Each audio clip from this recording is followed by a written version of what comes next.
This funeral's over. Everyone out, now." Officer Jason Merritt stepped into the sunlit chapel, his long-sleeved uniform casting shadows across the flower arrangements as mourners turned in shock. His partner, Officer Ryan Hayes, pointed directly at the woman kneeling beside the casket in her black dress and matching jacket. "That one there. She's the problem." Hayes announced to the room full of witnesses, "Got a call about aggressive behavior, public disturbance. Looks about right to me." Judge Elaine Kowalski slowly stood, her grief-stricken face transforming into something harder. "Officers, I'm Federal Judge Elaine Kowalski, and you're interrupting my daughter's funeral service." Merritt laughed, loud enough for everyone to hear. "Right, and I'm the president. Turn around, hands behind your back." He had no idea he was arresting the woman who held his department's fate in her hands. Welcome to Frost Folktales. This is where we tell the stories of those who were underestimated, dismissed, and targeted, yet chose courage over silence.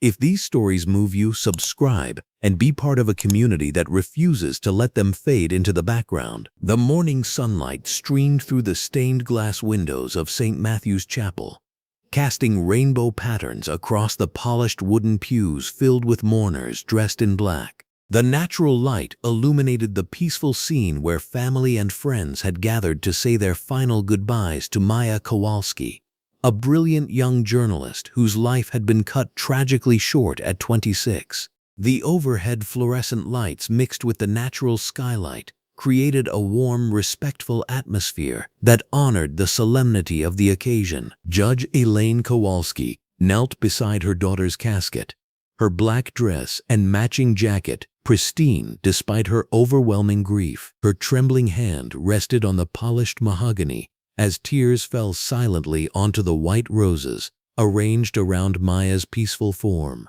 The weight of losing her only child pressed down on her shoulders like a physical burden, making every breath an effort.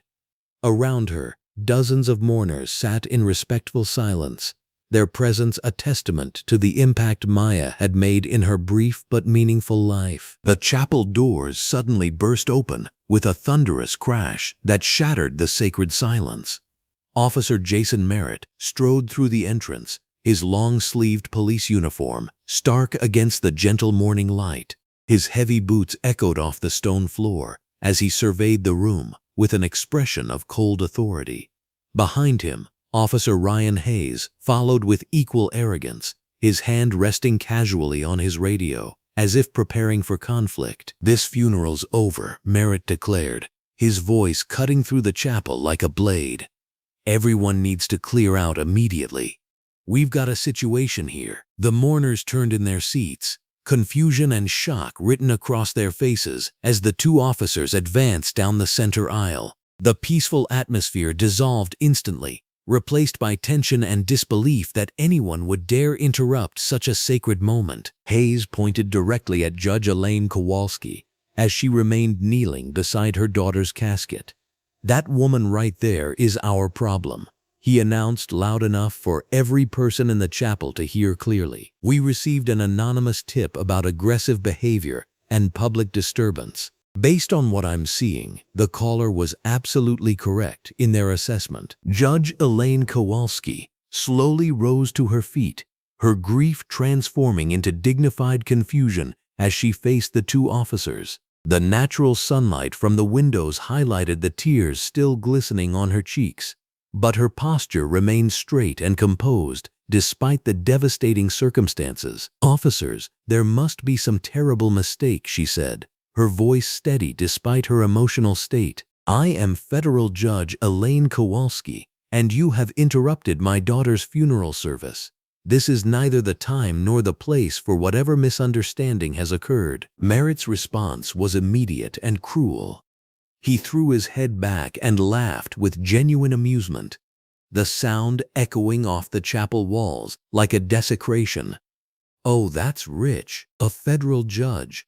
His laughter grew louder, more mocking. "Right, lady. And I suppose I'm the President of the United States." He turned to his partner with a smirk. "Hayes, did you hear that? We've got ourselves a real important person here, a federal judge attending her own little pity party." The mourners began murmuring among themselves, their shock growing as they witnessed the officer's complete disrespect for both the deceased and the grieving mother. Several people pulled out their phones, instinctively documenting the unfolding injustice. The contrast between the sacred space and the officer's behavior created a cognitive dissonance that left everyone struggling to process what they were seeing. "Ma'am, I need you to turn around and place your hands behind your back," Merritt commanded, stepping closer to Judge Elaine Kowalski with his handcuffs already in hand. "You're under arrest for disturbing the peace and creating a public nuisance. Your little performance here ends right now." He showed no recognition of her authority, no consideration for the circumstances, and no respect for the sacred nature of the gathering. From across the chapel, Reverend Albert Monroe rose from his position near the altar, his blue jacket catching the morning light as he moved toward the confrontation. "Officers, please," he said, his voice carrying the authority of someone accustomed to maintaining peace and dignity. "This woman has just lost her daughter. She has done nothing wrong. This is a house of worship, a place of mourning and healing. I respectfully ask that you reconsider your actions and allow this family to grieve in peace." Merritt whipped around to face the Reverend, his expression hardening with irritation. "Old man, you need to sit down and stay out of police business before you find yourself in handcuffs too," he threatened, his hand moving toward his second set of restraints. "This woman was reported for causing a disturbance, and I'm here to handle the situation. Anyone who interferes with my duties will be arrested as well." The threat against the beloved Reverend sent ripples of anger through the congregation. People who had been sitting in stunned silence began standing up, their protective instincts awakening as they witnessed the escalating injustice. The natural skylight seemed to highlight the moral darkness of the officer's behavior, creating a stark visual contrast that emphasized the violation of sacred space. Judge Elaine Kowalski maintained her composure even as Merritt approached with the handcuffs. "Officer, I am telling you the absolute truth about my identity," she stated with quiet dignity. "I serve as a federal judge in this district, and I am well known in this community. If you would simply verify my identity before proceeding, you would save yourself and your department significant embarrassment and legal complications." Hayes joined his partner, forming a united front of authority and skepticism. "Lady, we've heard every sob story and fake identity in the book," he said dismissively. "Federal judge, movie star, senator's wife, everyone's somebody important when they're about to get arrested. The bottom line is, someone called in a complaint about you, and we're here to handle it. Your little act isn't fooling anyone." The handcuffs clicked around Judge Elaine Kowalski's wrists with a sound that seemed to echo through the entire chapel like a gunshot. The metallic clicking created an audible punctuation to the injustice, a moment that would burn itself into the memory of everyone present. Merritt pulled her hands roughly behind her back, showing no consideration for her dignity or the circumstances of her grief. As the cold metal touched her skin, Judge Elaine Kowalski's expression shifted subtly. The grief remained, but underneath it, something harder and more determined began to emerge. She had spent years fighting for justice from the bench, and now she found herself on the receiving end of the very corruption and abuse of power she had dedicated her career to combating. The irony was not lost on her, even in her moment of deepest personal pain. "This is absolutely unconscionable," called out Dr. Sarah Chen, Maya's former professor, as she stood in her pew. "This woman lost her daughter 3 days ago. She's done nothing but mourn her child. How dare you treat a grieving mother this way?" Her voice carried the outrage that everyone in the chapel felt but struggled to express in the face of such shocking authority abuse. Merritt jerked Judge Elaine Kowalski toward the aisle, his grip unnecessarily tight on her arm. "Ma'am, you have the right to remain silent," he began reciting in a bored, mechanical tone that showed complete indifference to the gravity of his mistake. Anything you say can and will be used against you in a court of law. The Miranda rights, meant to protect citizens, became another layer of humiliation in this context. As they moved toward the chapel doors, Judge Elaine Kowalski turned her head slightly to address the congregation of witnesses. "Please remember what you have seen here today," she said, her voice carrying despite the circumstances. "Remember that justice delayed is not justice denied." Her words carried a weight and authority that made several mourners exchange knowing glances, recognizing something in her tone that suggested this story was far from over. The chapel doors swung open again, and the three figures disappeared into the bright morning sunlight, leaving behind a room full of stunned witnesses and one empty spot beside a young woman's casket. The natural light that had blessed the funeral service now seemed to spotlight the absence where a grieving mother should have been allowed to say goodbye to her daughter in peace. Reverend Monroe stood in the center aisle, his blue jacket wrinkled from the confrontation, watching helplessly as a member of his congregation was dragged away in handcuffs. The violation of sacred ground hung in the air like smoke, contaminating what should have been a space of healing and remembrance. He pulled out his phone with shaking hands, knowing that this injustice could not go unanswered or undocumented. The mourners remained standing in shocked silence, their phones still recording, their minds struggling to process what they had witnessed.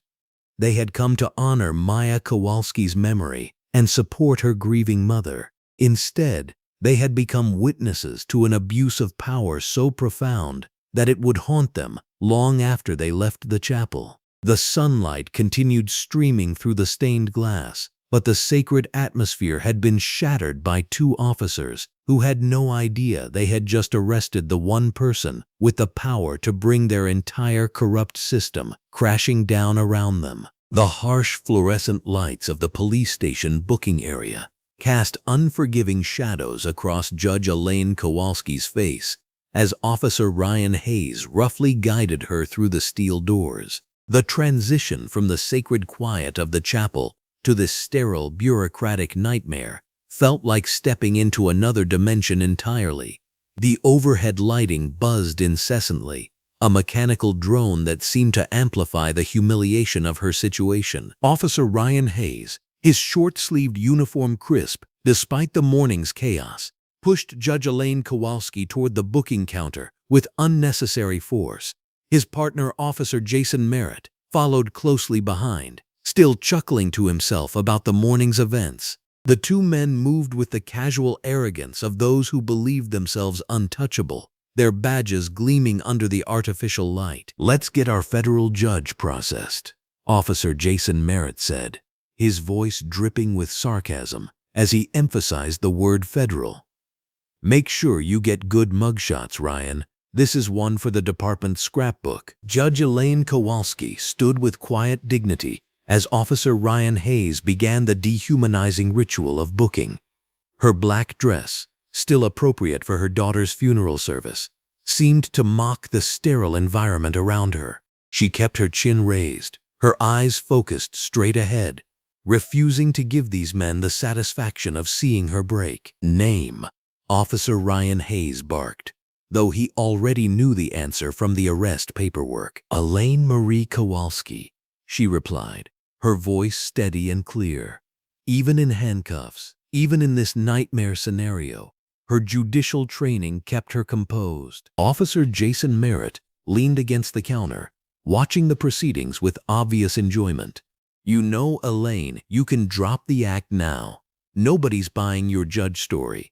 We've arrested plenty of people who claim to be important. Last week we had a guy insisting he was the governor's cousin." From across the booking area, Detective Gloria Tanaka observed the scene with growing unease.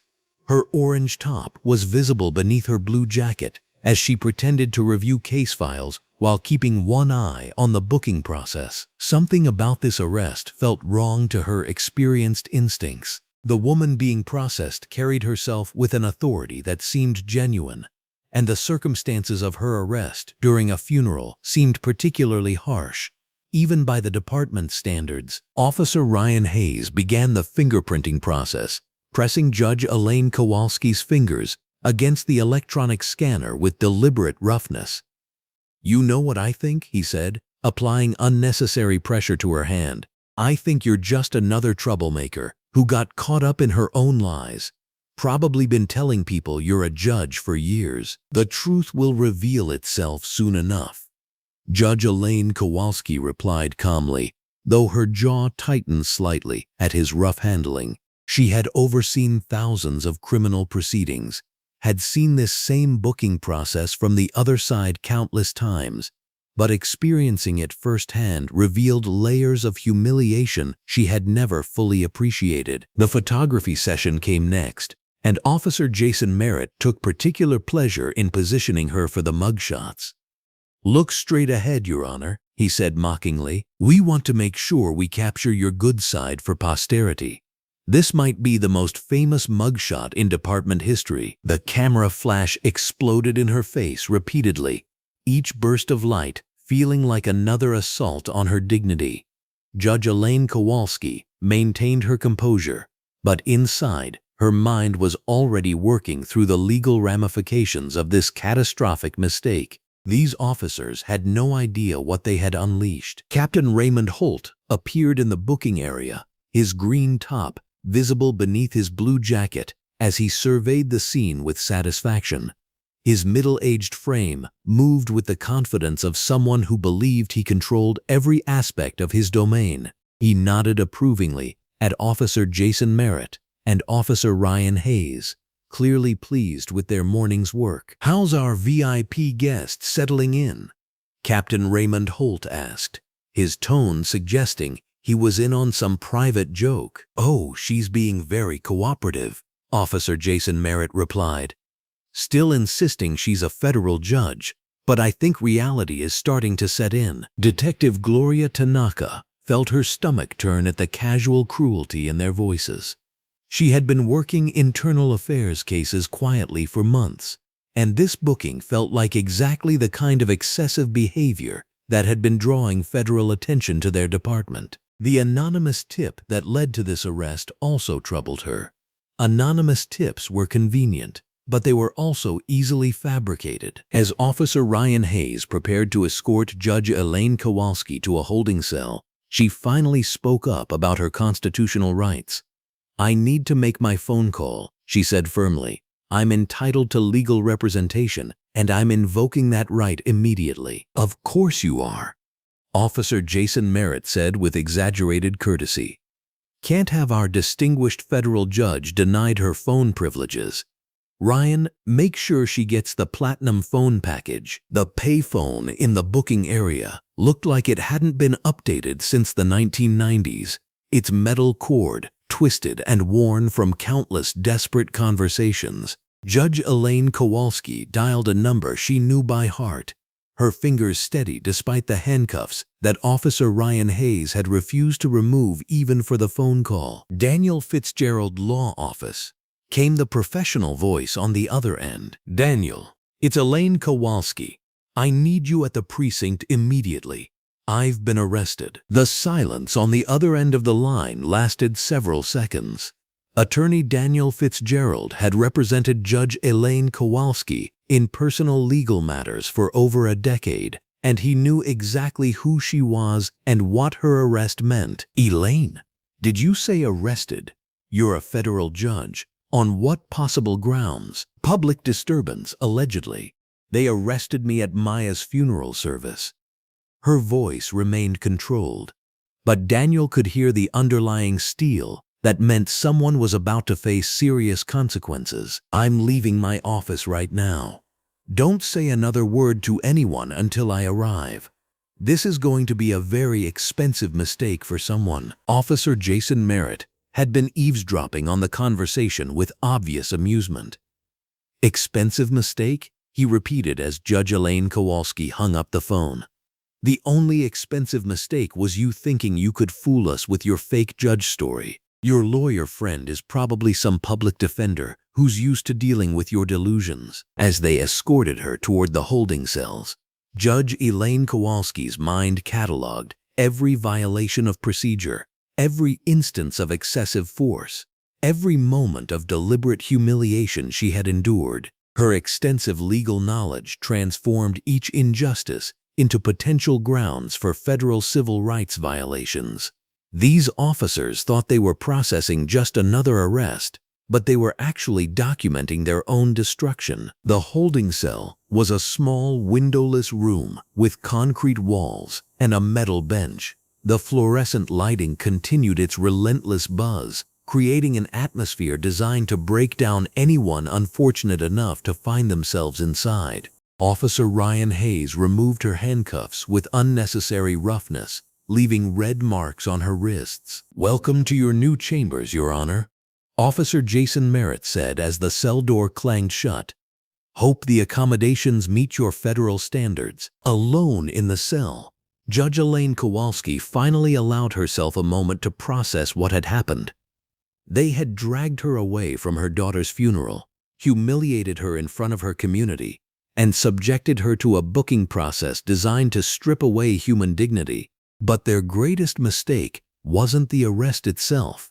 Their greatest mistake was assuming she was powerless. Detective Gloria Tanaka lingered in the booking area after the officers had left, studying the paperwork from Judge Elaine Kowalski's arrest.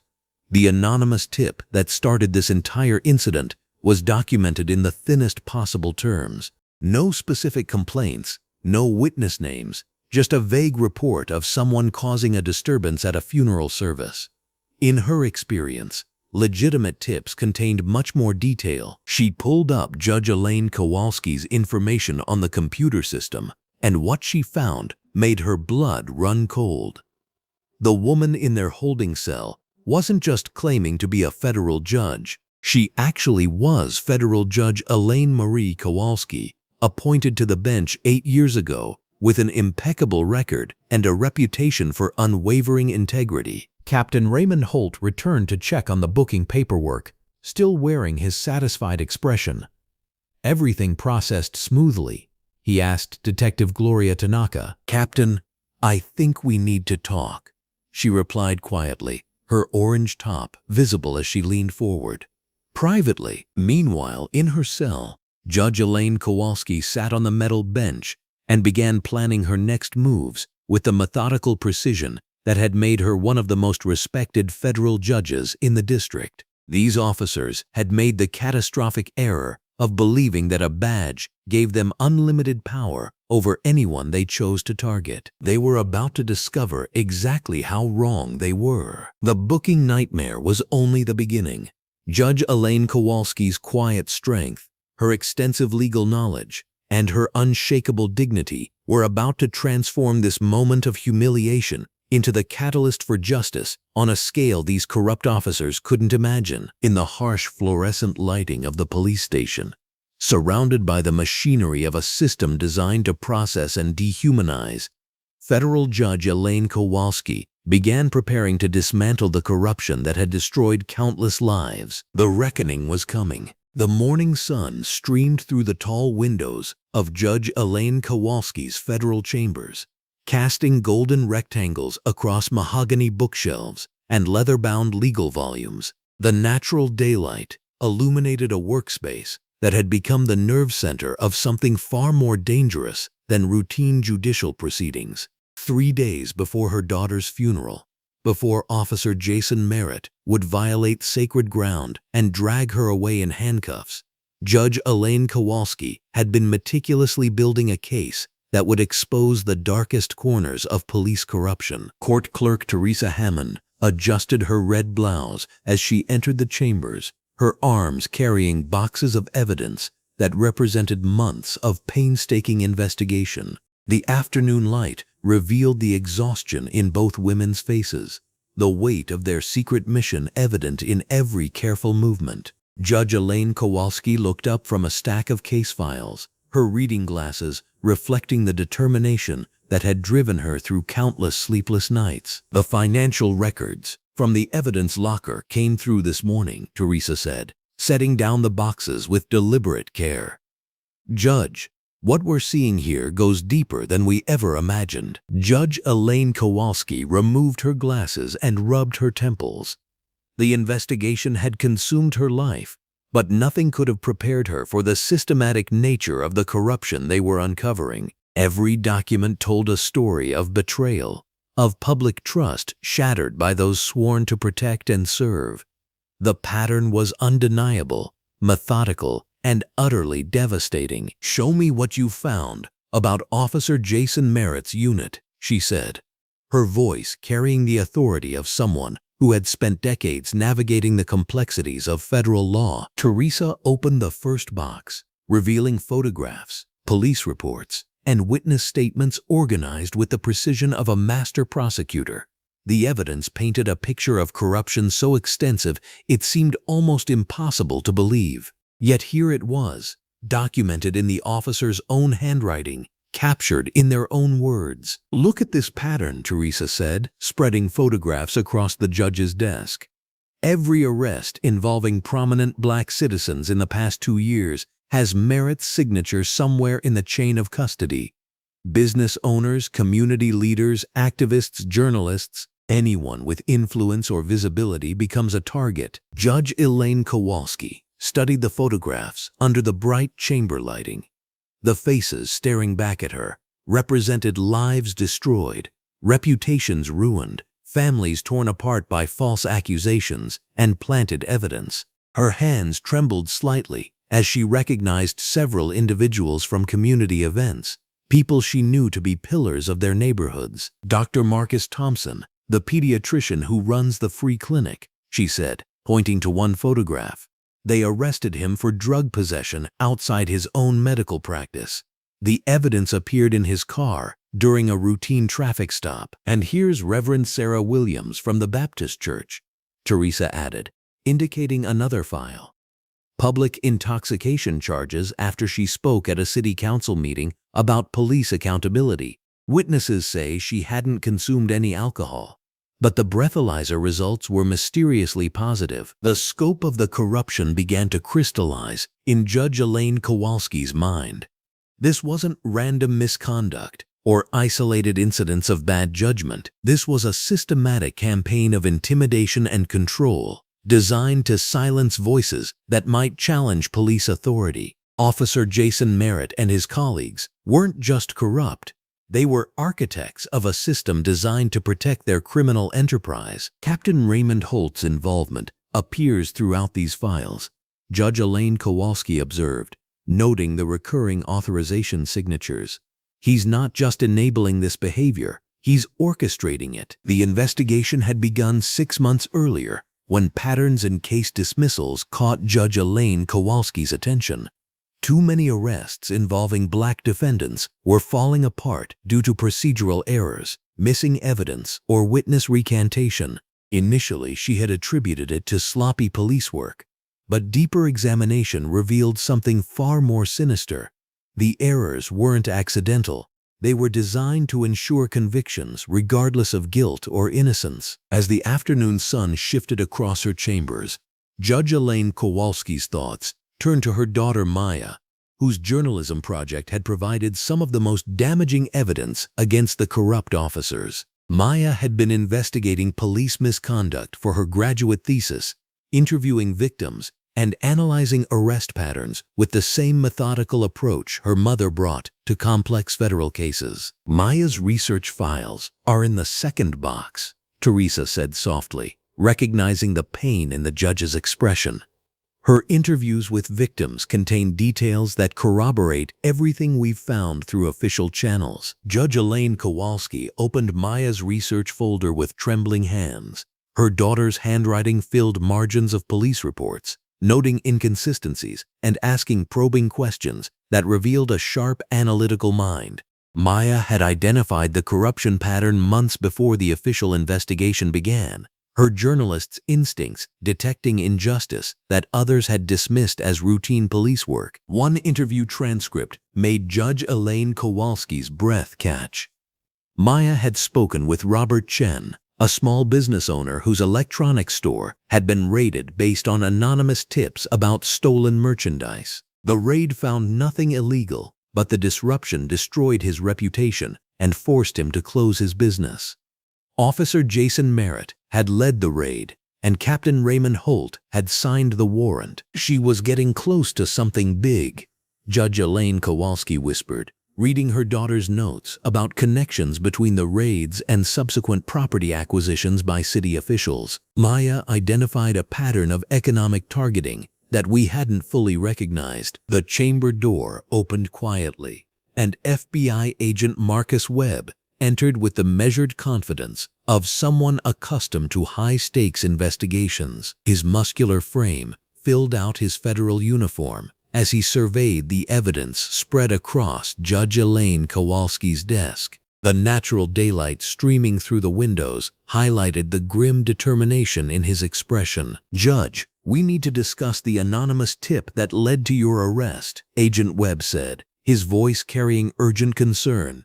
"Our analysis suggests it wasn't random retaliation." Judge Elaine Kowalski gestured for him to continue, though she suspected what he was about to reveal: the timing of her arrest, the specific nature of the allegations, the officers involved.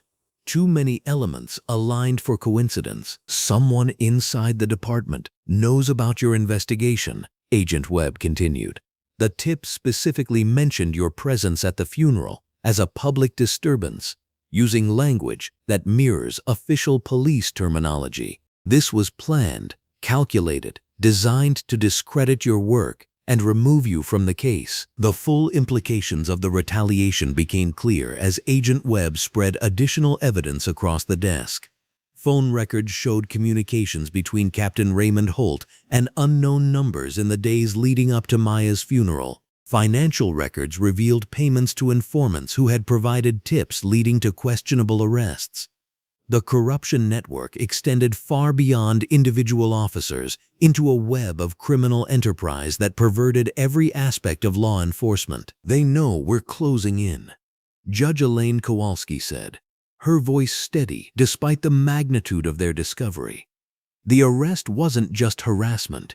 It was an attempt to neutralize the investigation by removing the federal judge overseeing their case. Teresa pulled out another file, her red blouse catching the afternoon light as she leaned forward. "There's more." Maya's research included communications she intercepted through her journalism contacts. "Look at these text messages." The messages revealed casual discussions of planting evidence, intimidating witnesses, and dividing profits from confiscated property. Officer Jason Merritt's name appeared frequently, often in the context of identifying new targets for harassment. The officers discussed prominent black citizens like commodities, calculating the potential disruption their arrests might cause to community organization and activism. Agent Webb's expression darkened as he reviewed the intercepted communications. These messages established conspiracy, civil rights violations, and racketeering charges at the federal level. "We're not dealing with isolated corruption. This is organized criminal activity operating under the cover of law enforcement authority." The scope of the criminal enterprise shocked even Judge Elaine Kowalski, who had seen countless cases of institutional corruption during her judicial career. Officers were selling confiscated drugs back to dealers, extorting business owners for protection, and manipulating evidence to ensure convictions that supported their narrative of community control. Maya stumbled onto something that could destroy entire careers and send dozens of people to federal prison. Judge Elaine Kowalski realized, understanding finally why someone might target her family. Her journalism project threatened to expose a criminal organization that generates millions in illegal revenue. The investigation files revealed a systematic pattern of targeting that went beyond individual prejudice into calculated economic warfare. Black-owned businesses faced repeated harassment, forcing many to close or sell at below-market prices to buyers connected to city officials. Community leaders found themselves facing arrest on fabricated charges that destroyed their credibility and effectiveness. As the sun began to set outside her chambers, Judge Elaine Kowalski realized the full scope of what they were confronting. This wasn't just police corruption. It was organized crime, operating with official sanction, protected by badges, and enabled by institutional indifference. Officer Jason Merritt and Captain Raymond Holt weren't just corrupt cops. They were criminals who had hijacked law enforcement to serve their own interests. The arrest at Maya's funeral was their biggest mistake, Agent Webb said, gathering the evidence files. They've given us probable cause for federal intervention and provided the final piece of evidence we needed to prove systematic civil rights violations. Judge Elaine Kowalski stood and walked to the windows, looking out at the city where justice had been perverted by those sworn to uphold it. The natural daylight illuminated her resolve as she contemplated the magnitude of the case they were building. Maya's death had been tragic, but her research would ensure that her mother's investigation could dismantle the entire criminal network. They thought arresting me would end this investigation, she said, her voice carrying the quiet authority of someone who had dedicated her life to justice. Instead, they've provided us with everything we need to ensure that every single one of them faces the full consequences of their crimes. The evidence boxes sat silent in the golden afternoon light, containing the power to transform a corrupt system and deliver justice for countless victims. Judge Elaine Kowalski's secret investigation was about to become the public reckoning that would restore integrity to law enforcement and honor her daughter's memory through the pursuit of truth. The morning sun cast long shadows through the police station windows as attorney Daniel Fitzgerald's polished black sedan pulled into the parking lot. His orange dress shirt caught the natural light filtering through the building's skylights as he strode purposefully through the glass doors, his blue jacket tailored perfectly to his confident frame.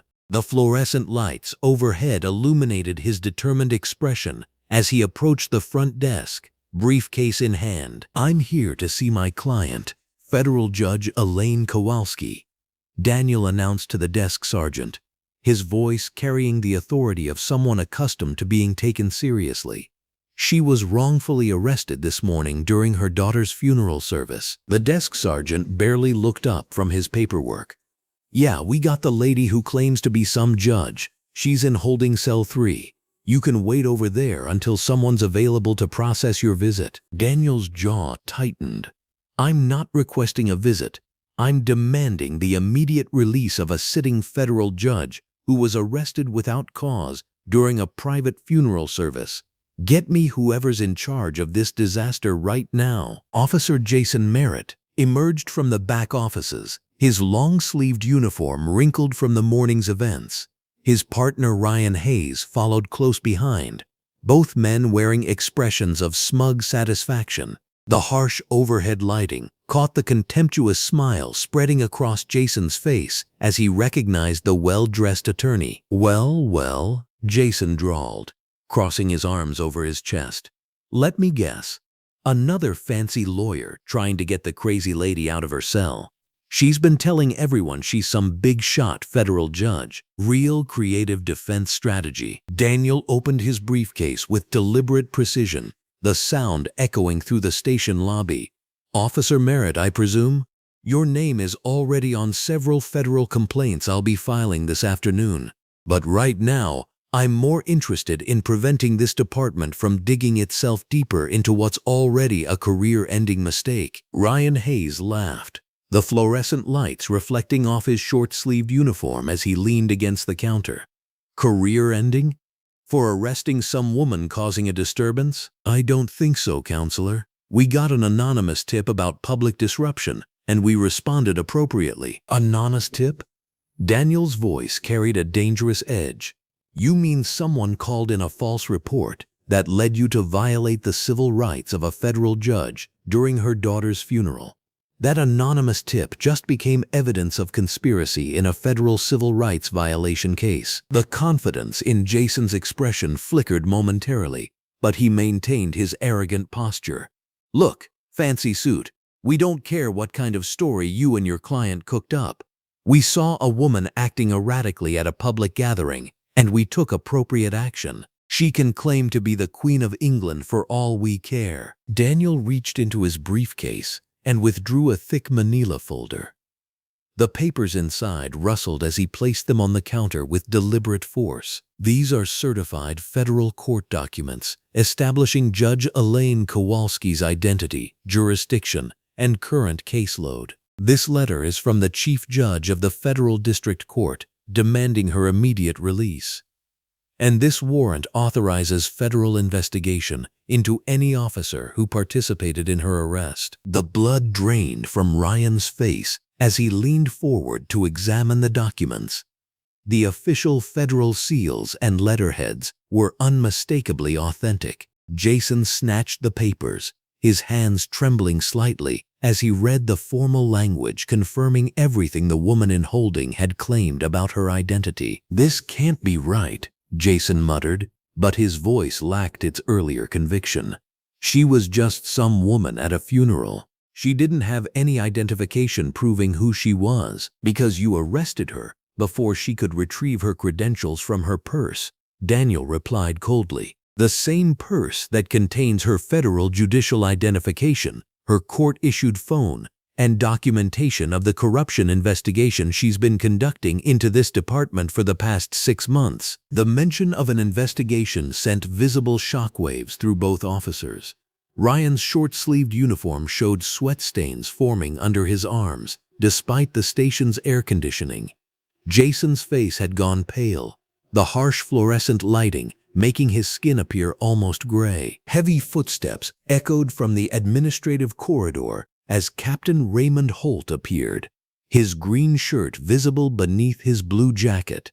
His middle-aged frame moved with the practiced authority of someone accustomed to controlling situations, but concern flickered in his eyes as he took in the scene. "What's all this commotion about?" Raymond demanded, his voice carrying the gravelly tone of a career officer. "Merritt, Hayes, why is there a lawyer making demands at my front desk?" Daniel turned to face the captain, his posture radiating professional confidence under the bright overhead lighting. "Captain Holt, I'm Attorney Daniel Fitzgerald, representing Federal Judge Elaine Kowalski, whom your officers illegally arrested this morning. I'm here to secure her immediate release and prevent this department from facing federal charges for civil rights violations." Raymond's expression hardened as he processed the information. "Federal judge? That's impossible. My officers responded to a legitimate complaint about a public disturbance. They followed proper procedures in making the arrest. Your officers handcuffed a sitting federal judge at her daughter's funeral based on an anonymous tip," Daniel countered, his voice rising slightly. "They ignored her identification of herself as a federal official, mocked her claims, and subjected her to a humiliating arrest in front of dozens of witnesses.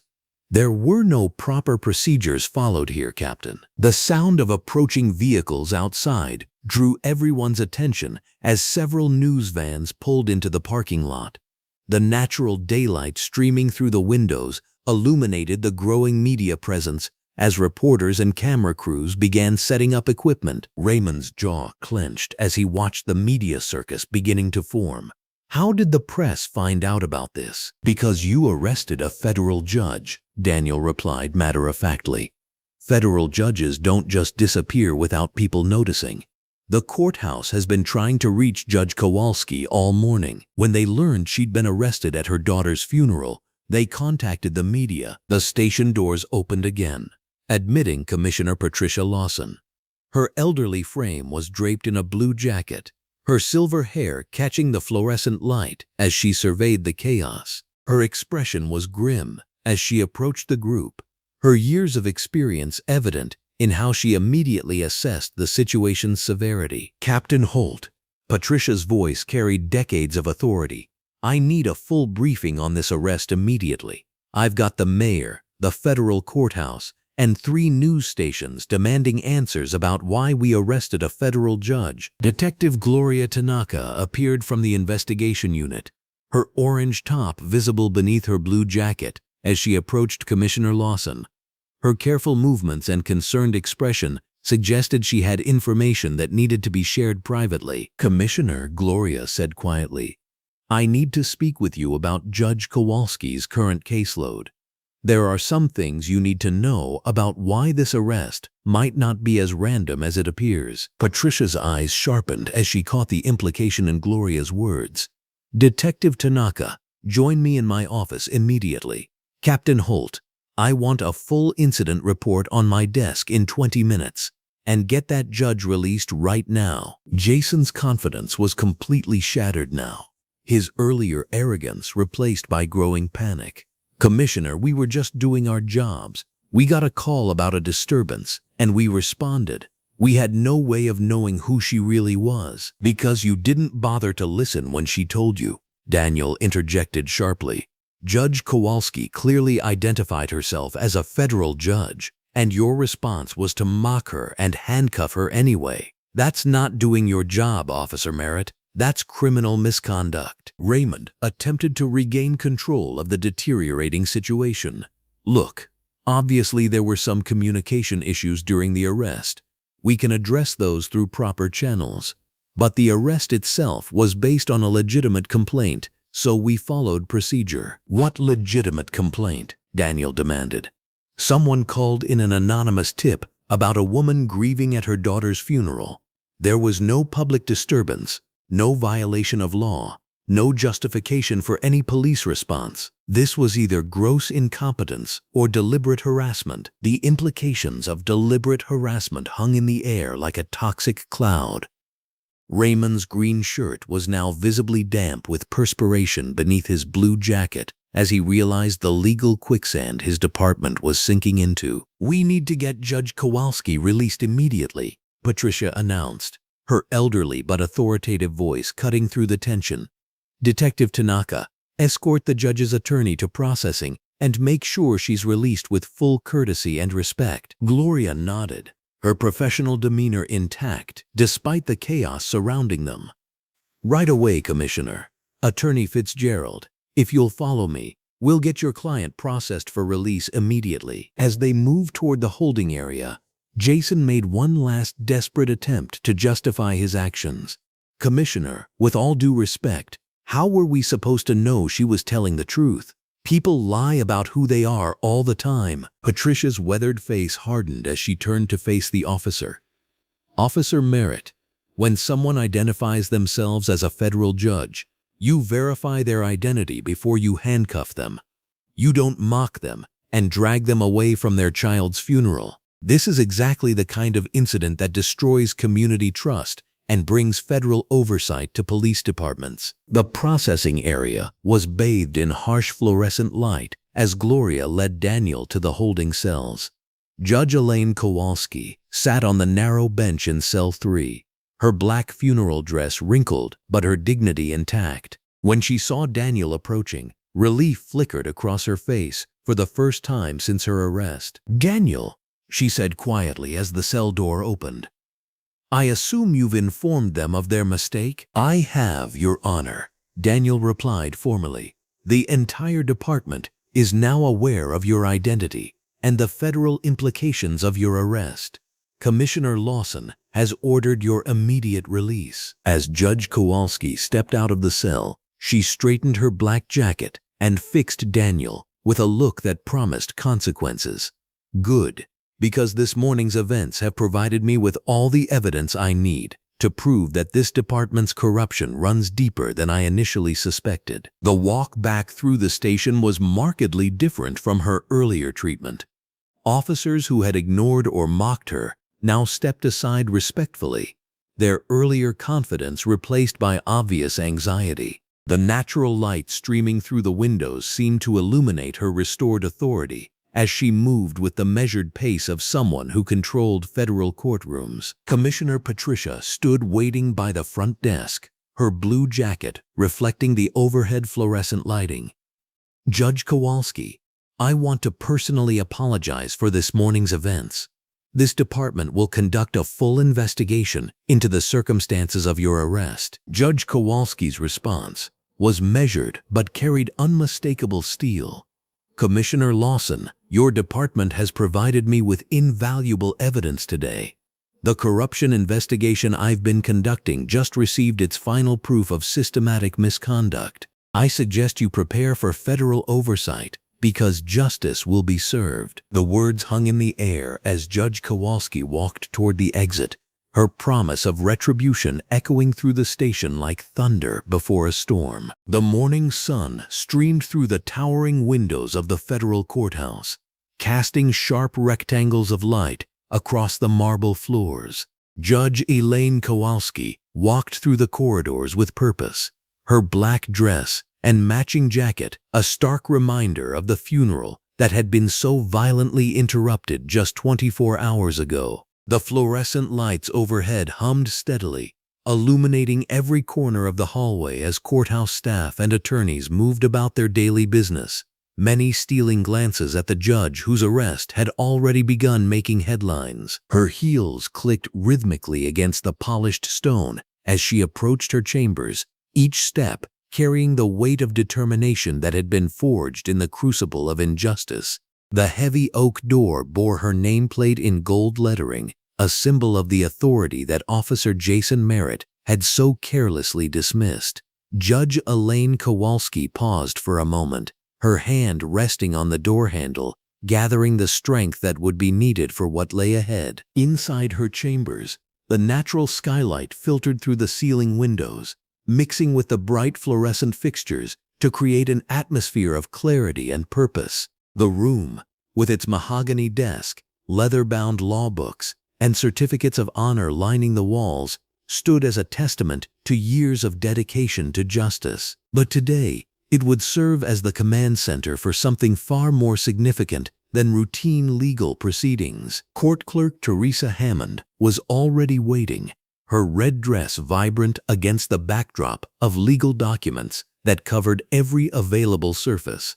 File boxes lined the walls, their contents representing months of meticulous investigation that had led to this moment. Teresa looked up as Judge Elaine Kowalski entered, her expression mixing relief at seeing her judge safely returned with the gravity of the evidence she was about to present. "Judge Kowalski," Teresa said, rising from her chair beside the desk where she had been organizing documents, "I've compiled everything we've gathered over the past 6 months. The arrest yesterday, as horrible as it was, has given us the final piece we needed." Judge Elaine Kowalski moved to her desk, her eyes scanning the organized chaos of evidence that told the story of systematic corruption. Financial records, witness statements, surveillance photographs, and incident reports created a mosaic of criminal activity that painted a damning picture of Officer Jason Merritt's unit and their supervisors. The fluorescent lights above cast no shadows, ensuring that every detail was visible, every piece of evidence illuminated with perfect clarity. "Show me what we have," Judge Elaine Kowalski said, settling into her high-backed leather chair with the composure that had returned to her now that she was back in her domain of authority and justice. Teresa began laying out the documents systematically, her red dress moving like a banner of determination as she worked. "We have financial records showing unexplained deposits into accounts linked to Officer Jason Merritt, Officer Ryan Hayes, and Captain Raymond Holt. The amounts correspond directly with dates of property seizures that were never properly processed through evidence." The evidence was overwhelming in its scope and detail. Bank statements revealed a pattern of corruption that stretched back nearly 3 years, with regular deposits that coincided perfectly with arrests and seizures from the Black community. Property reports showed items confiscated during arrests that never made it to the evidence locker, instead disappearing into a network of corruption that had operated with impunity until now. "The witness statements are even more damning," Teresa continued, pulling out a thick folder filled with sworn affidavits. "We have testimony from 47 individuals who were targeted by Officer Jason Merritt's unit. The pattern is clear.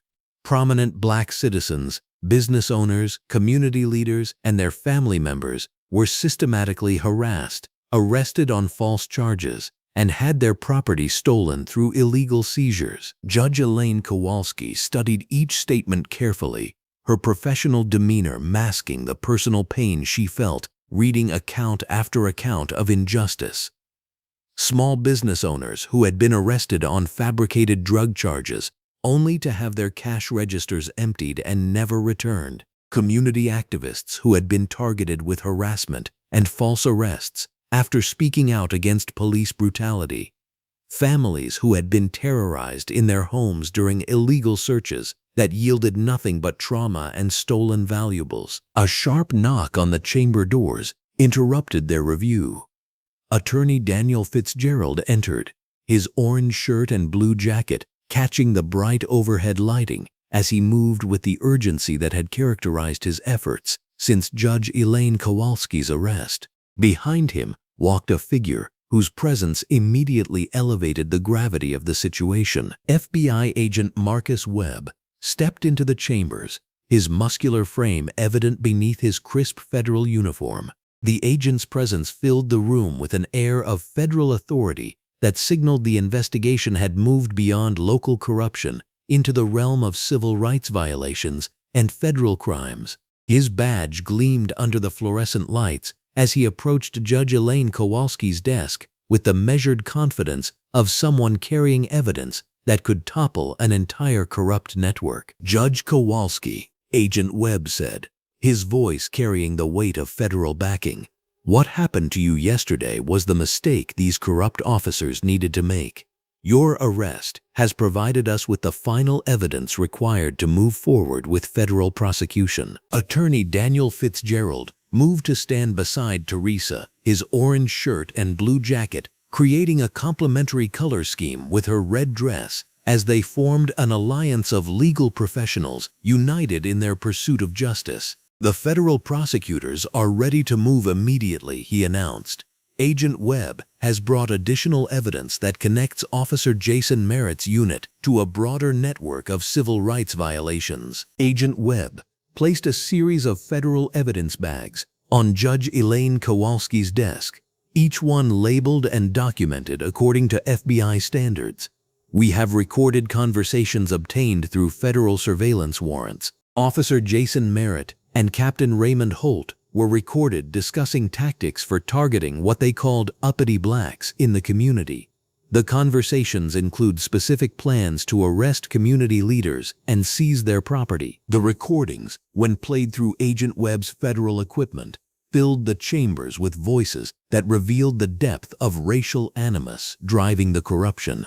Officer Jason Merritt could be heard laughing about arrests he knew were false, bragging about property he had stolen, and using racial slurs when describing the citizens he was sworn to protect and serve. Captain Raymond Holt's voice provided leadership and encouragement for these activities, revealing that the corruption was not the work of rogue officers, but a systematic program of racial persecution. The financial evidence shows that this network has stolen over $200,000 in cash and property from black citizens over the past 3 years, Agent Webb continued, his muscular frame leaning forward as he emphasized the scope of the crimes. "Every arrest was documented as legitimate, every seizure was justified in false reports, and every victim was intimidated into silence through threats of further prosecution." Judge Elaine Kowalski absorbed the evidence with the professional composure that had made her a respected federal judge, but beneath her calm exterior, a fire of determination burned brighter with each revelation. The injustice she had experienced at her daughter's funeral was not an isolated incident of police misconduct, but part of a calculated campaign of racial persecution that had destroyed countless lives. Teresa pulled out another file, her red dress bright against the dark wood of the desk, as she presented additional evidence. "We also have documentation showing that complaints against Officer Jason Merritt's unit were systematically buried by Captain Raymond Holt. Internal affairs investigations were never conducted, and officers who tried to report misconduct were transferred or faced retaliation." The chamber's door opened again, and Detective Gloria Tanaka entered wearing her orange top and blue jacket, her expression mixing determination with the weight of inside knowledge she carried about her own department's corruption. As an internal affairs investigator, she had witnessed firsthand the department's attempts to cover up Judge Elaine Kowalski's wrongful arrest and protect the officers responsible. Judge Kowalski, Detective Tanaka said, moving to join the group around the desk. I need to inform you of the department's current efforts to control the narrative around your arrest. Captain Raymond Holt has ordered all involved officers to claim they were acting on credible intelligence about a public disturbance.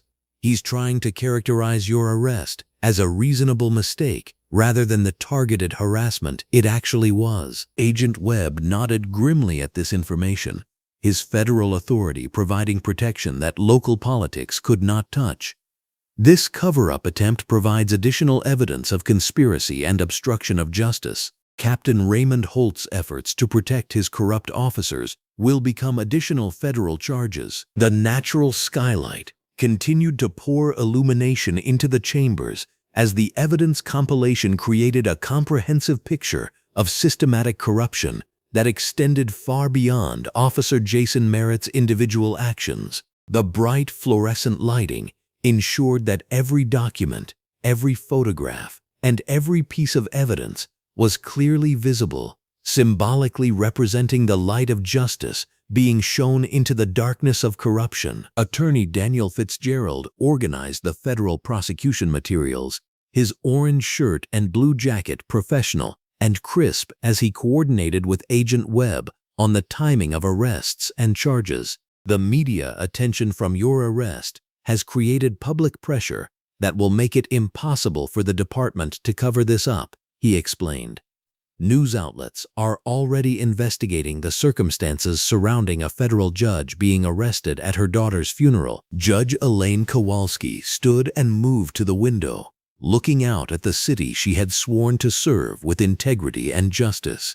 The bright daylight streaming through the glass highlighted her black dress and matching jacket, the funeral attire serving as a constant reminder of the sacred moment that had been violated by corrupt officers. But now, that violation would become the catalyst for justice on a scale that would dismantle an entire network of corruption. Maya was researching police misconduct before she died, Judge Elaine Kowalski said, her voice carrying both grief and determination.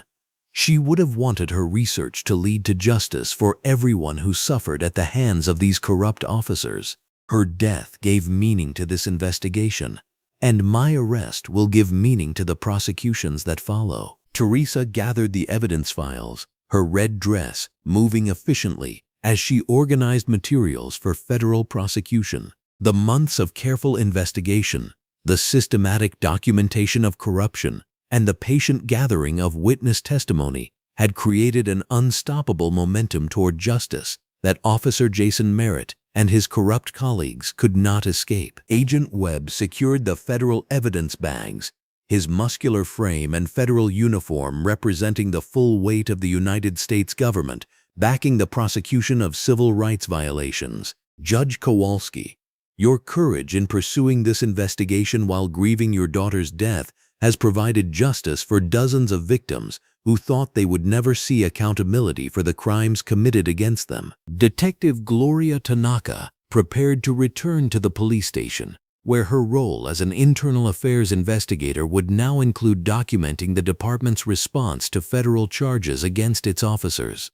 Her orange top and blue jacket marked her as one of the honest officers working within a corrupt system, providing hope that reform was possible. As the afternoon sunlight continued to stream through the courthouse windows, mixing with the steady fluorescent lighting to create perfect visibility, Judge Elaine Kowalski surveyed the evidence that would bring down Officer Jason Merritt and his network of corruption. The wrongful arrest that had humiliated her at her daughter's funeral would become the final piece of evidence needed to deliver justice to an entire community that had suffered in silence for too long. The evidence tsunami had been unleashed, and nothing could stop the wave of federal prosecution that would follow. The federal courthouse hummed with tension under the bright fluorescent lighting as Judge Elaine Kowalski prepared to convene what would become the most significant corruption hearing in the district's history. The overhead lights cast sharp,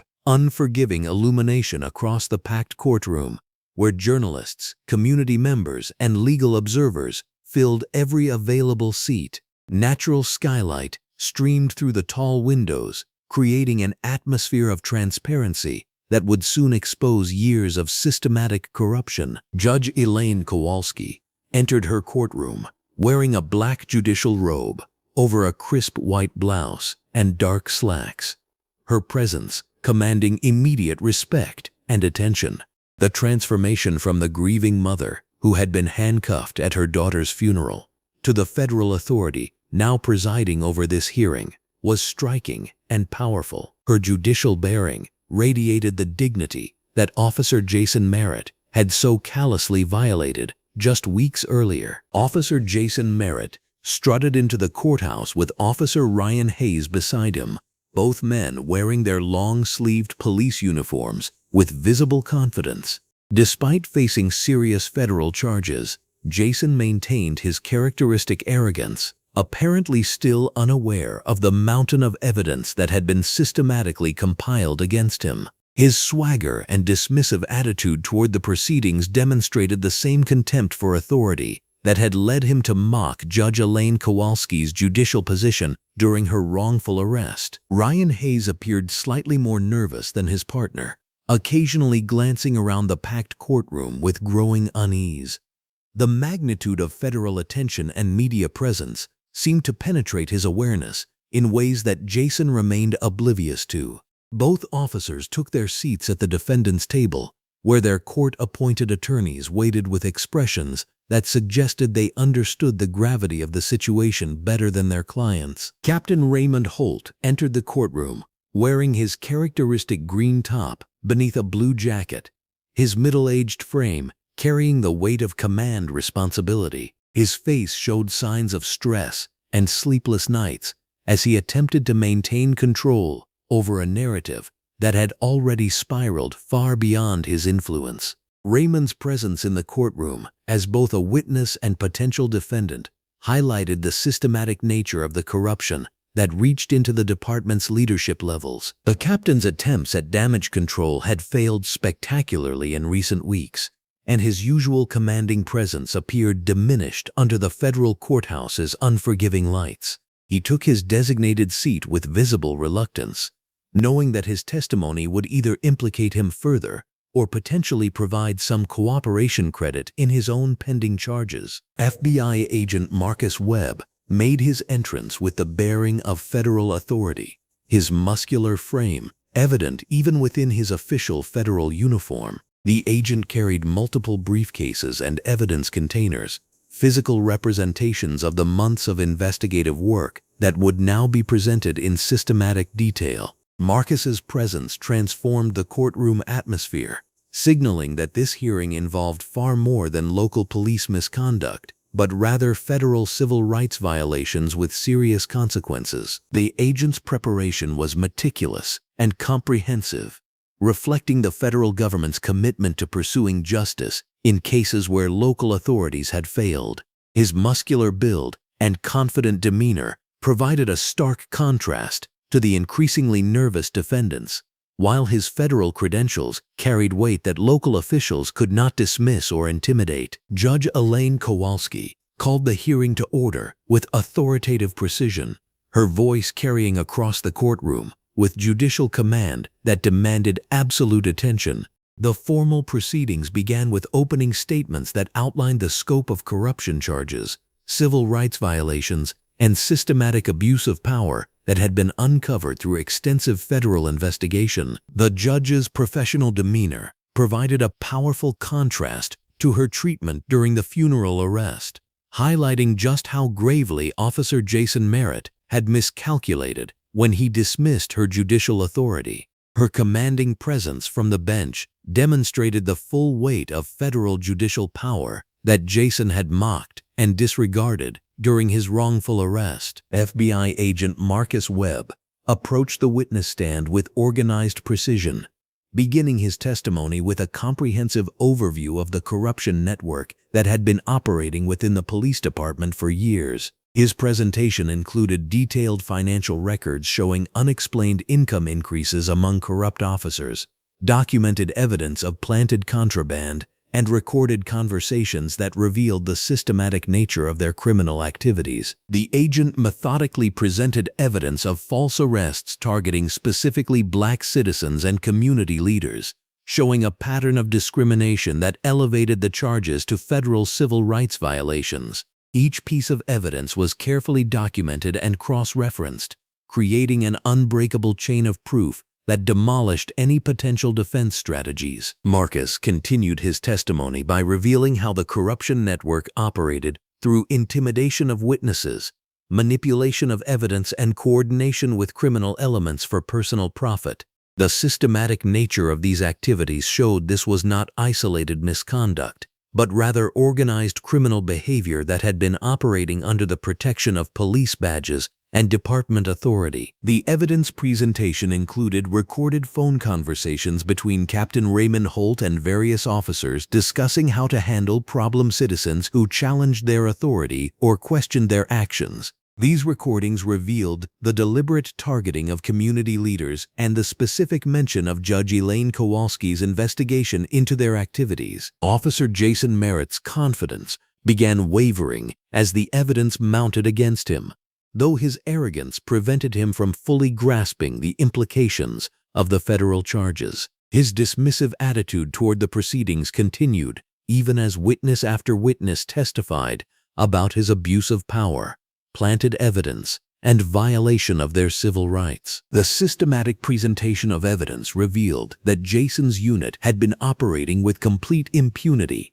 confident that their badges protected them from consequences for their criminal behavior. The arrogance that led him to arrest a federal judge at her daughter's funeral was merely an extension of years of unchecked abuse of power. Detective Gloria Tanaka took the witness stand wearing her orange top and blue jacket, her testimony providing crucial inside perspective on the department's knowledge of corruption activities. As an internal affairs investigator, Gloria had been documenting suspicious patterns for months while facing pressure from corrupt leadership to ignore obvious misconduct. Her testimony revealed how Captain Raymond Holt had actively suppressed internal investigations, transferred honest officers away from sensitive cases, and created an environment where corruption could flourish without oversight.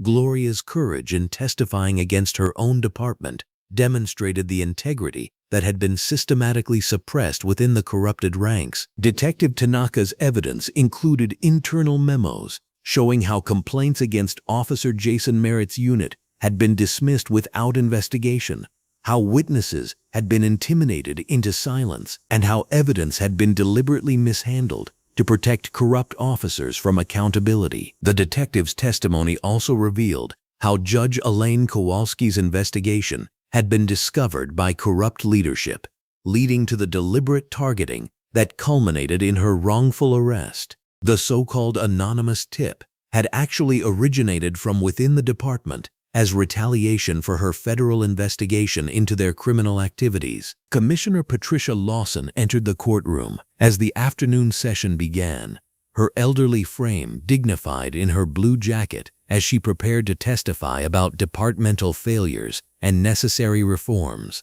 The commissioner's testimony acknowledged systemic failures in oversight and accountability that had allowed the corruption network to operate for years without detection. Patricia announced immediate departmental reforms, including independent oversight committees, mandatory body cameras for all officers, and comprehensive retraining on civil rights and proper procedures. Her testimony demonstrated institutional acknowledgement of the failures that had enabled officers like Jason Merritt to abuse their authority without consequences. The commissioner's announcements included the immediate termination of all officers involved in the corruption network, the reassignment of supervisory personnel who had failed in their oversight responsibilities, and the implementation of federal monitoring to ensure lasting reform.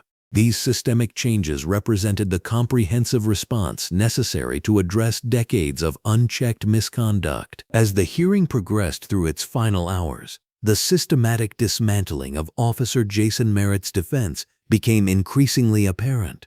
Each witness and piece of evidence destroyed another aspect of his claims of proper procedure and legitimate law enforcement activity. The evidence revealed a pattern of criminal behavior that spanned years and victimized dozens of innocent citizens, with a particular focus on targeting prominent Black community members who dared to challenge police authority or advocate for civil rights. Judge Elaine Kowalski's professional handling of the hearing provided a masterclass in judicial authority and proper legal procedure, demonstrating exactly what Officer Jason Merritt had dismissed and disrespected during her wrongful arrest. Her commanding presence from the bench showed the full weight of federal judicial power that would now be brought to bear on the corruption network that had operated with complete impunity for far too long. The comprehensive evidence presentation left no doubt about the systematic nature of the corruption, the deliberate targeting of innocent citizens,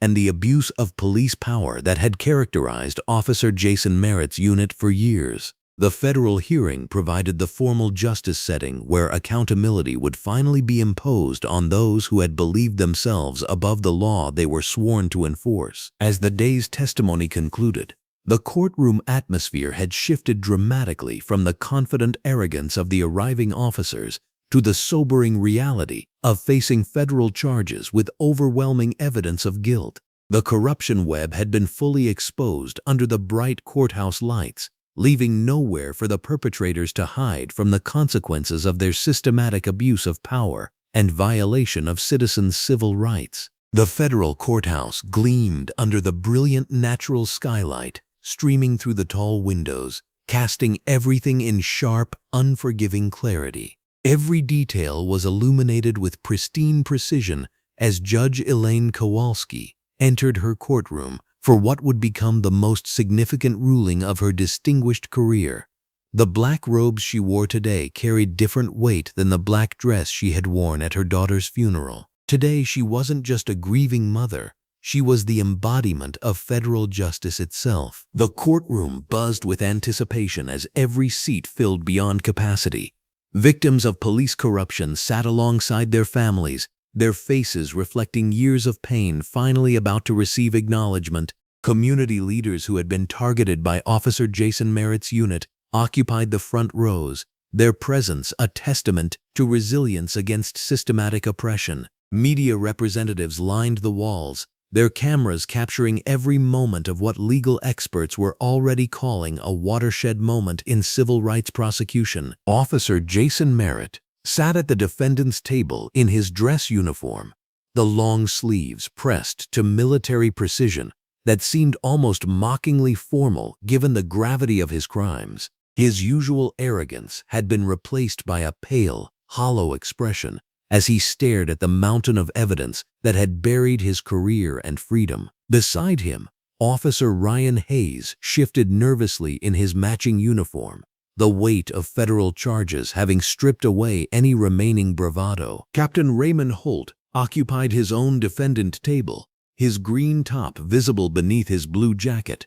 the civilian clothes a stark reminder that his law enforcement career had ended in disgrace. The man who had orchestrated years of corruption now faced the consequences of his systematic abuse of power.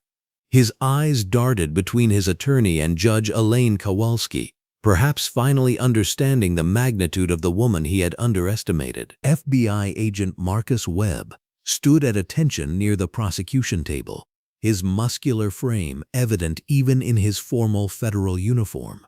The evidence files before him represented months of meticulous investigation that had uncovered a corruption network spanning nearly a decade. His presence served as a reminder that this case had attracted the attention of the highest levels of federal law enforcement. Commissioner Patricia Williams sat in the gallery wearing her blue jacket, her elderly face bearing the weight of institutional failure. The woman responsible for overseeing the entire police department had arrived to witness the formal dismantling of the corrupt network that had operated under her watch. Her presence signaled the department's acknowledgement that systemic change was not just necessary but inevitable. Detective Gloria Tanaka sat with the witnesses, her orange top and blue jacket a bright spot of integrity among the darkness being exposed.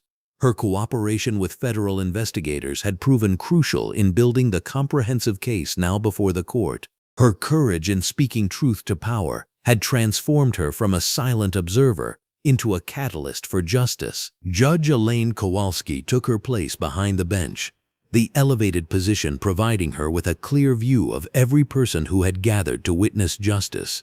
The natural skylight above cast her in brilliant illumination as she opened the case file that would determine the fate of everyone who had participated in the corruption conspiracy. The United States versus Jason Merritt, Ryan Hayes, and Raymond Holt, she began, her voice carrying the authority that Officer Jason Merritt had mocked at her daughter's funeral. Federal charges of civil rights violations, conspiracy to deprive citizens of constitutional rights, corruption under color of law, and racketeering. The courtroom fell silent as Judge Elaine Kowalski began reading the evidence that had been painstakingly compiled over months of investigation.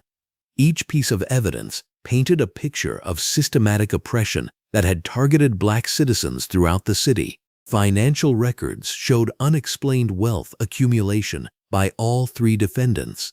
Recorded conversations revealed their callous discussions about planting evidence and intimidating witnesses. Victim testimony documented years of harassment, false arrests, and constitutional violations. The evidence presented in this case reveals not isolated incidents of misconduct, but a coordinated conspiracy to deny American citizens their most fundamental rights. Judge Elaine Kowalski continued, her professional demeanor masking the personal satisfaction of seeing justice served against those who had violated her daughter's funeral. The defendants systematically targeted members of the Black community, using their positions of authority to perpetuate injustice and maintain a system of oppression that has no place in American law enforcement. Officer Jason Merritt's attorney attempted to stand, but Judge Elaine Kowalski's raised hand commanded silence.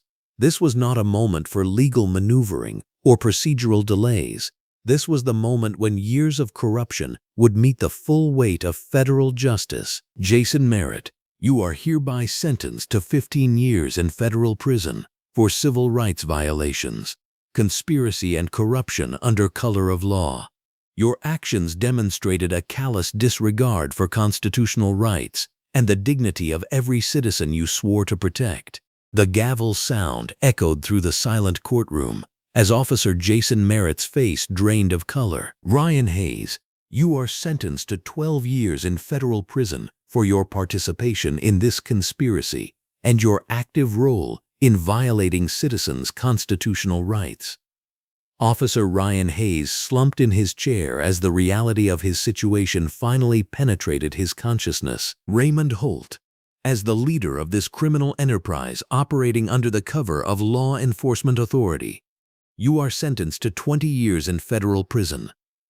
Your position of leadership makes your betrayal of public trust particularly egregious. Captain Raymond Holt's composed facade finally cracked as the weight of 2 decades behind bars settled upon him. Judge Elaine Kowalski paused, allowing the sentences to resonate throughout the packed courtroom.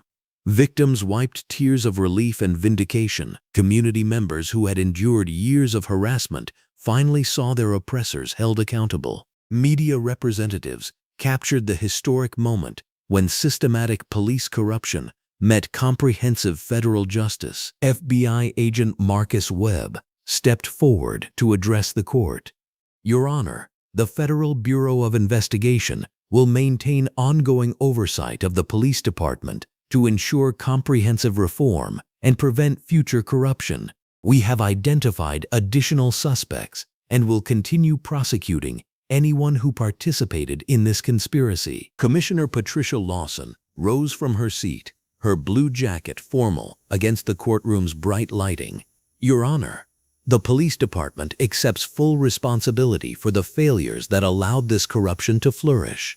We are implementing comprehensive reforms, including citizen oversight committees, mandatory body cameras, and independent investigation protocols for all use of force incidents. Detective Gloria Tanaka was called forward to receive formal commendation for her integrity and cooperation with federal investigators. Her orange top and blue jacket seemed to symbolize the hope for honest law enforcement as she accepted recognition for choosing justice over loyalty to corrupt colleagues. Detective Tanaka, your courage in exposing this corruption exemplifies the highest ideals of law enforcement.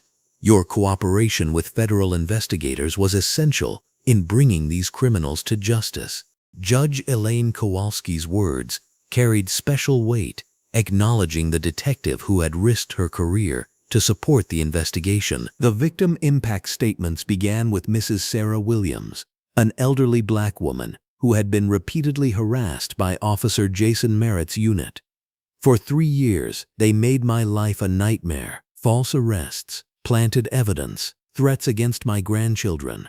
Today, I finally see justice. Marcus Thompson, a young black entrepreneur whose business had been repeatedly targeted, spoke next.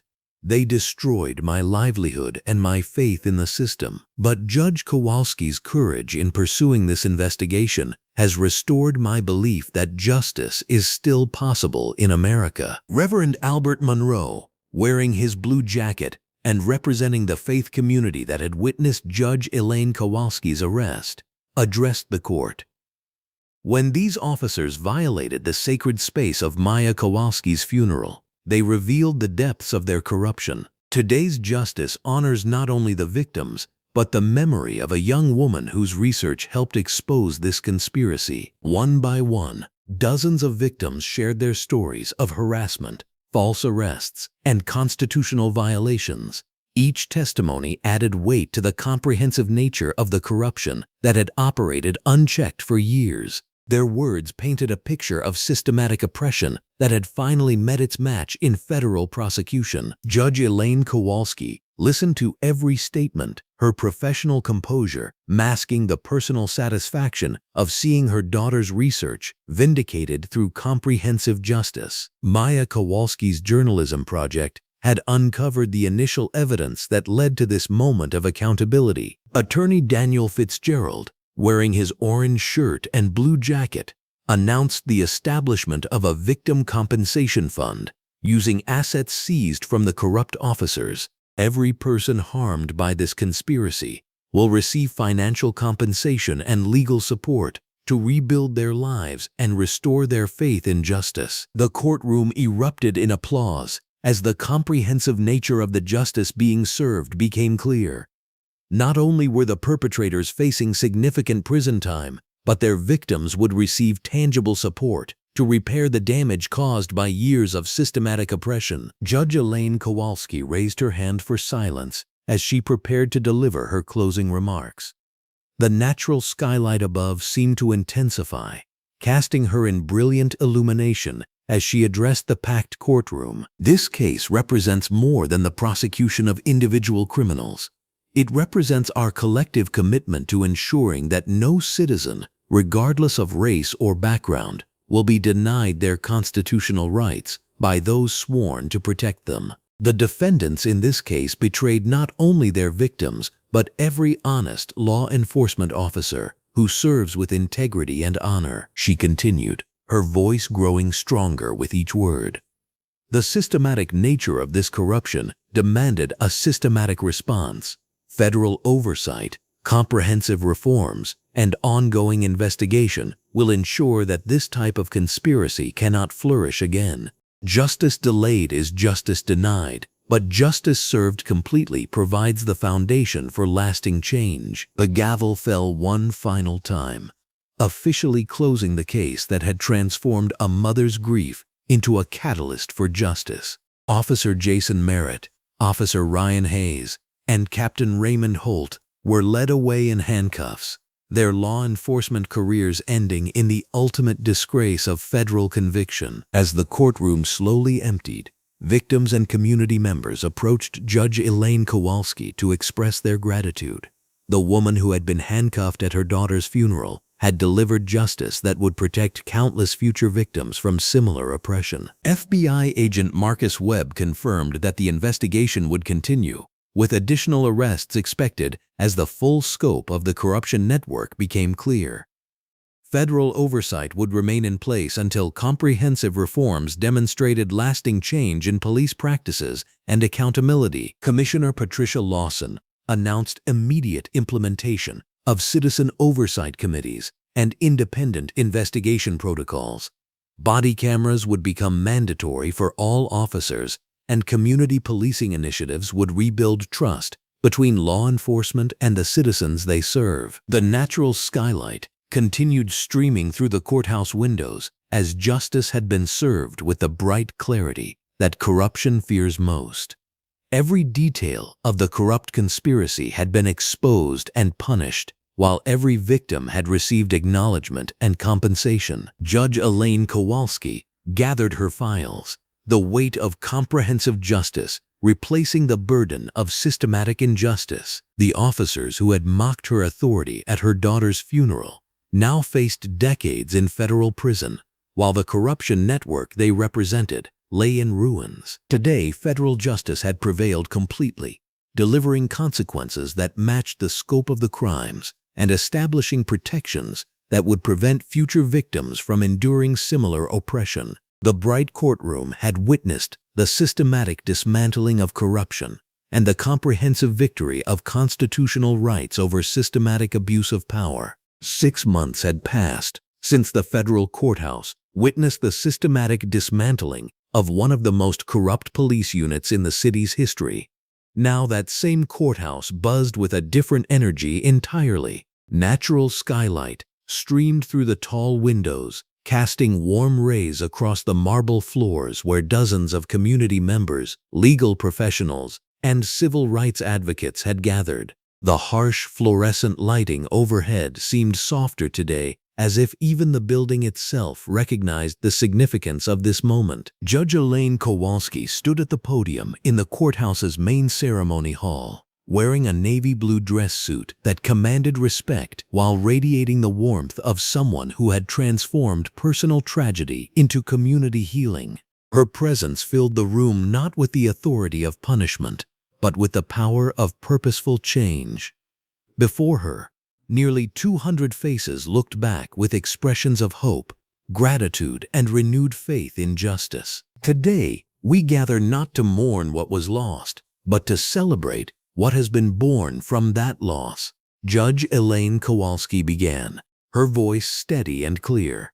The Maya Kowalski Civil Rights Advocacy Program represents more than a memorial to my daughter. It represents the transformation of pain into purpose, of injustice into action, of one family's tragedy into a community's triumph. The program she described had been funded entirely by the substantial settlement money from the federal lawsuit against the police department. Rather than keeping those funds for personal use, Judge Elaine Kowalski had insisted on creating something that would serve victims of police misconduct for years to come. The Maya Kowalski Civil Rights Advocacy Program would provide free legal assistance, counseling services, and advocacy support for anyone who had experienced civil rights violations at the hands of law enforcement. Reverend Albert Monroe rose from his seat in the front row, his familiar blue jacket catching the light as he approached the podium.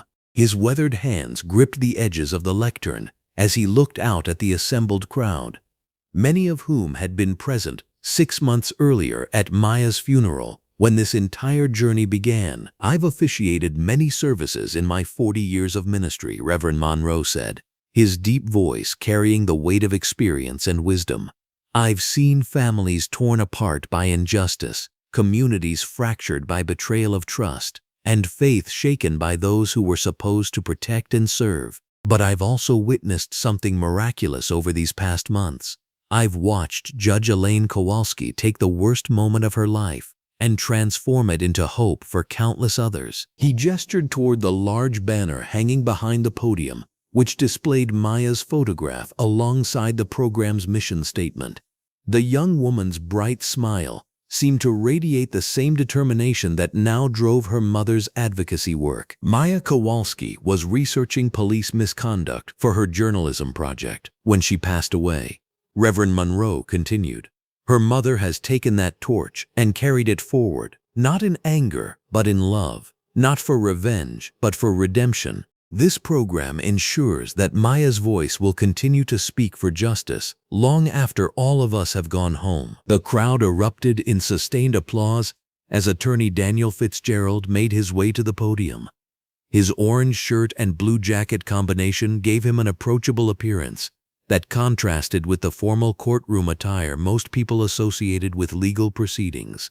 His announcement would add another crucial layer to the program's comprehensive approach to civil rights advocacy. The Maya Kowalski Civil Rights Advocacy Program will be supported by the largest pro bono legal network our city has ever seen, Attorney Fitzgerald announced, his voice gaining strength as he outlined the scope of their commitment. 15 of the region's most prominent law firms have pledged thousands of hours of free legal services, specifically for civil rights cases.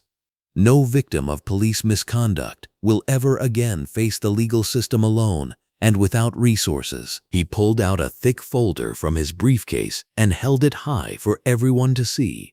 This contains signed agreements from criminal defense attorneys, civil rights lawyers, federal court specialists, and constitutional law experts. Every person who walks through the program's doors will have access to the same level of legal representation that previously only the wealthy could afford. The emotional impact of this announcement rippled through the audience.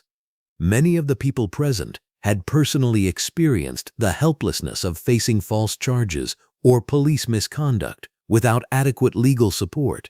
The promise of comprehensive, professional legal assistance represented a fundamental shift in the balance of power between citizens and corrupt law enforcement. Detective Gloria Tanaka stepped forward next, her promotion evident not just in her confident bearing, but in the way other police officials deferred to her presence.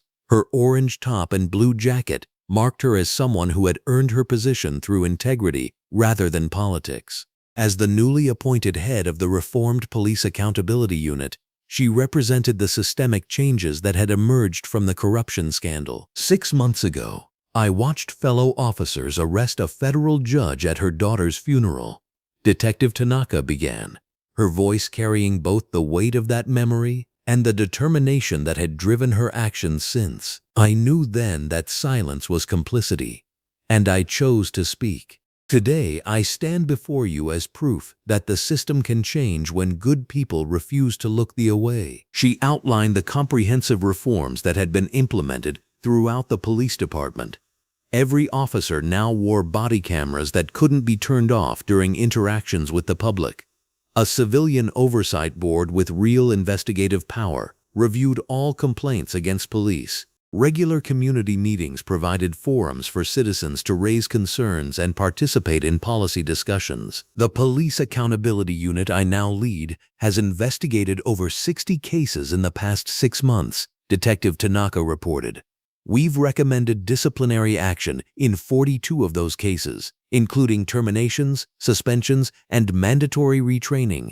More importantly, we've prevented dozens of potential incidents by identifying problematic behavior patterns before they escalated into civil rights violations. Commissioner Patricia Lawson, her elderly frame dignified in her blue jacket, approached the podium with the measured steps of someone who had spent decades in public service. Her role in the aftermath of the corruption scandal had been crucial, and her presence today represented the institutional commitment to lasting change. The reforms we've implemented go far beyond individual officers or specific units. Commissioner Lawson explained, we've restructured our hiring practices, enhanced psychological screening, implemented ongoing bias training, and established community partnership programs that rebuild trust through action rather than words. She gestured toward a group of young people seated in the middle section of the audience. Our youth mentorship program now connects police officers with high school students in positive educational settings. Our community policing initiatives have officers working directly with neighborhood leaders to address concerns before they become crises. These aren't temporary measures or public relations gestures. They're permanent changes to how we approach law enforcement in this city. The transformation extended beyond policy changes to cultural shifts within the department itself. Officers who had previously remained silent about misconduct were now empowered and encouraged to report violations. The few remaining corrupt officers had either been terminated or transferred, while those committed to ethical policing found themselves in leadership positions. Judge Elaine Kowalski returned to the podium as the formal presentations concluded. But the most powerful moments of the ceremony were yet to come. She had invited several individuals whose lives had been directly impacted by the corruption that her investigation had exposed. Their stories would provide the emotional core of this celebration of justice and healing. Marcus Thompson, a middle-aged teacher wearing a green shirt and blue jacket, was the first to share his experience. 2 years ago, Officer Merritt and his partner planted drugs in my car during a traffic stop. I spent 18 months fighting charges that could have ended my teaching career and destroyed my family. When Judge Elaine Kowalski's investigation proved the evidence was planted, I finally got my life back. His voice strengthened as he continued. But this program means that the next person won't have to fight alone for 18 months. They'll have immediate legal support, counseling services, and advocates who understand exactly what they're going through. That's the difference between surviving injustice and overcoming it. Sarah Williams, a young woman in a red blouse who had been falsely arrested during a peaceful protest, spoke next. The officers told me that no one would believe my word against theirs. They said I could plead guilty to a misdemeanor or risk felony charges if I fought back. Without the evidence that Judge Elaine Kowalski's investigation uncovered, I might have accepted that false choice. Her testimony highlighted how the corrupt officers had systematically targeted individuals they believed lacked the resources or credibility to fight back effectively. The Maya Kowalski Civil Rights Advocacy Program was specifically designed to eliminate those vulnerabilities by providing comprehensive support regardless of a victim's economic status or social position. Robert Chen, an elderly community activist in a blue jacket, provided historical context for the significance of these changes. I've been fighting police misconduct in this city for 30 years. I've seen investigations that went nowhere, reforms that were reversed, and promises that were broken. But what Judge Elaine Kowalski accomplished was different. She didn't just expose corruption. She built a system to prevent it from happening again. The ceremony's emotional crescendo came when Judge Elaine Kowalski announced that the program's offices would be housed in a renovated community center just blocks from the courthouse. The location was symbolic, placing civil rights advocacy directly in the heart of the neighborhoods most affected by police misconduct. The program would employ not just lawyers and counselors, but also community liaisons, victim advocates, and educational coordinators. Maya believed that journalism could change the world by telling stories that needed to be heard. Judge Elaine Kowalski said, her voice carrying both grief and determination. This program will continue her work by ensuring that every victim's story is heard, believed, and acted upon. The gathering began to disperse as afternoon sunlight continued streaming through the courthouse windows. But the sense of transformation lingered in the air. Conversations continued in small groups throughout the marble hallways as community members, legal professionals, and reform advocates discussed how they could support the program's mission. FBI agent Marcus Webb, his muscular frame evident in his federal uniform, approached Judge Elaine Kowalski as the crowd thinned. The federal oversight of this police department will continue for at least another 2 years, but what you've built here will last much longer. This program creates accountability from the ground up, which is often more effective than enforcement from the top down. Court Clerk Teresa Hammond, wearing a red dress that had become her signature look during the long months of investigation, joined them with a folder of program applications. We've already received over 200 requests for assistance, and the program doesn't officially open for another month. The demand proves how necessary this work is. As the courthouse emptied, Judge Elaine Kowalski made one final journey that day. She drove across town to Greenwood Cemetery, where Maya's grave sat beneath a mature oak tree that provided natural shade even in the afternoon sun. The headstone was simple but elegant, inscribed with Maya's name, dates, and a phrase that captured her spirit. She asked the questions that mattered. Judge Elaine Kowalski knelt beside the grave, placing a small bouquet of Maya's favorite flowers against the headstone. The cemetery was quiet, except for the gentle rustle of leaves above and the distant sound of traffic from the city beyond. "I kept my promise, sweetheart," she said softly, her voice carrying both sadness and satisfaction. "Your research, your questions, your passion for justice, none of it was in vain. The program that bears your name will help thousands of people who face the same injustices we fought against." She traced Maya's name on the headstone with her finger, remembering the bright, determined young woman who had started this journey with her journalism project. Officer Merritt and his partners will spend the next 15 years in federal prison. Captain Holt got 20 years for his leadership role in the corruption.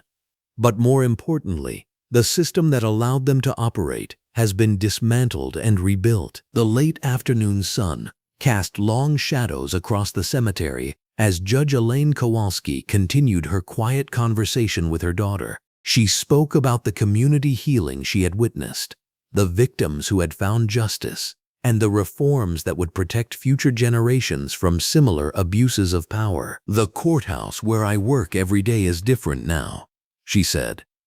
"It's become a place where people come not just seeking justice, but expecting it.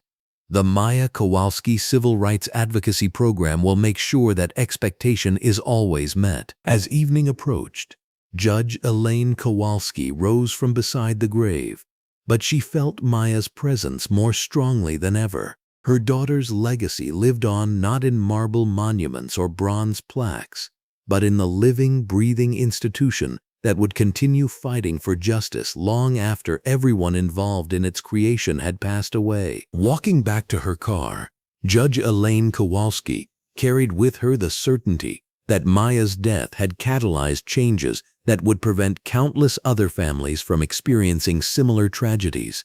The corrupt officers who had desecrated her daughter's funeral had unknowingly set in motion their own downfall and the transformation of an entire system. The Maya Kowalski Civil Rights Advocacy Program would open its doors the following month, ready to serve anyone who needed support in fighting police misconduct. But its true impact had already begun, rippling outward through reformed police practices, empowered communities, and renewed faith that justice was not just an ideal, but an achievable reality. You just heard a story that history tried to overlook. If it stayed with you, take a second to stand with it. Subscribe, share, and help us keep telling the stories that deserve light, not silence.